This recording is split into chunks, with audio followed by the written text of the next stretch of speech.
பிரச்சனை? அப்படி சொல்றதுக்கு யாருக்கும் உரிமை கிடையாதுமா. நம்ம எல்லாரும் மனுஷங்க தான். இருங்க, அவருக்கு கொடுக்க கூடாது இவருக்கு கொடுக்க கூடாதுன்னு நம்ம எல்லாரும் மனுஷ ஜென்மம் தான். இவரு அவர் இல்ல, எல்லாரும் மனுஷங்க தான்.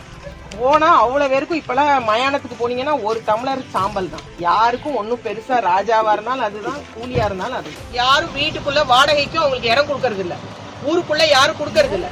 அவங்களுக்கு ஒரு தொழில் முனைவோர் ஆக்கணும், அவங்களுக்கு ஒரு மகளிர் திட்டத்துல அவங்களுக்கு ஏதாச்சும் ஒரு கடன் கொடுக்கணும், டிக்ல கொடுக்கணும், அவங்களுடைய வாழ்வாதாரத்தை இம்ப்ரூவ் பண்ணணும். எந்த குடும்பத்தில் உள்ள குழந்தைக்கு இப்படி மனசு அளவுல ஹார்மோனல் மாற்றங்கள் வரும் நம்ம சொல்ல முடியாது.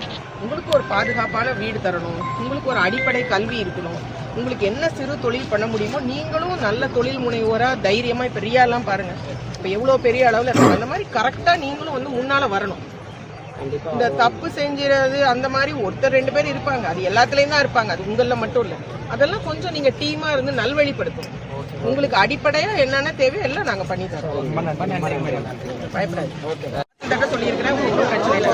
உங்களை எல்லாம் நல்ல நிலைமையில உங்களுக்கு ஒரு கடை வைக்கிறதோ, கம்ப்யூட்டர் சென்டரோ, ஜெராக்ஸ் வச்சு உங்களை எல்லாம் நல்வழிப்படுத்தணுங்கிறத நம்ம அரசோட நோக்கம். உங்களுக்கு அதுக்கு உள்ள எல்லா உதவியும் நாங்க பண்ணி தரோம். பிரச்சனை இல்லை, பயப்படாது. பொறுமையா இருக்கணும், அவசரமா இருக்கக்கூடாது. இவரு அவர் இல்ல, எல்லாரும் மனுஷங்க தான். போனா அவ்வளவு பேருக்கும் இப்பெல்லாம் மயானத்துக்கு போனீங்கன்னா ஒரு டம்ளர் சாம்பல் தான். யாருக்கும் ஒன்னும் பெருசா ராஜாவா இருந்தாலும் அதுதான், கூலியா இருந்தாலும் அதுதான். எல்லாரும் ஒற்றுமையா வாழணும். கொடுத்துட்டாங்க, இப்ப நீங்க உங்களுக்கும் கொடுத்துருக்காங்கன்னு சொல்றீங்க. கண்டிப்பா நாங்க பாக்குறோம். இன்னும் மேல எத்தனை பேருக்கு இடம் இல்லைனாலும் மனு கொடுங்க, கட்டாயம் நாங்க பார்த்து கொடுக்குறோம். 24,000 பட்டா கொடுத்துருக்கோம் இந்த 3 வருஷத்துல நம்ம அரசாங்கம் வந்த பிறகு. இன்னும் நாங்க கொடுக்குறோம். ஏழை எளியவங்களுக்கு உதவி செய்யதான் அரசாங்கமும் நாங்க எல்லாருமே இருக்கோம். நீங்க ஒன்னும் கவலைப்பட வேண்டாம், சந்தோஷமா நிம்மதியா இருக்கு. உங்க பிரச்சனையை நாங்க தீர்த்து வைக்கிறோம். அவருக்கு கொஞ்சம் டைம் கொடுங்க, 2 நாள் அவர் அந்த ஃபைலை எடுத்து தேடி அவர் ரெக்கார்ட் ரூம்ல எடுத்து பார்க்கணும். சரிங்களா? உங்களுக்கு யாருக்கு இல்லைன்னா கொடுங்கம்மா.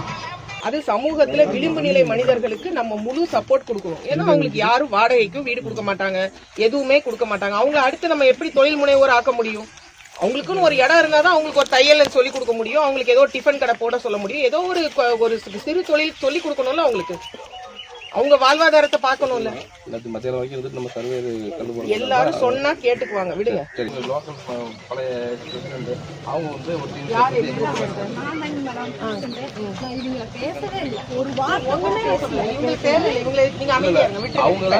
இவங்களுக்கு கொடுத்தது இப்ப அடுத்து யார் என்ன கேக்குறாங்க? இப்போ மத்தவங்க இப்ப இவங்களுக்கு எல்லாம் என்ன பிரச்சனை? அப்படி சொல்றதுக்கு யாருக்கும் உரிமை கிடையாதுமா. நம்ம எல்லாரும் மனுஷங்க தான். இருங்க, அவருக்கு கொடுக்க கூடாது இவருக்கு கொடுக்க கூடாதுன்னு நம்ம எல்லாரும் மனுஷ ஜென்மம் தான். நம்ம வீட்லயும் நாளைக்கு இந்த மாதிரி யாருக்காவது ஒரு ஹார்மோன் மாற்றங்கள் வருமான்னு நம்ம சொல்ல முடியாது, யாரையும் ஒதுக்க முடியாது. அவங்கள மானமா வாழ வைக்கணுங்கிறது அரசாங்கத்தோட நோக்கம்.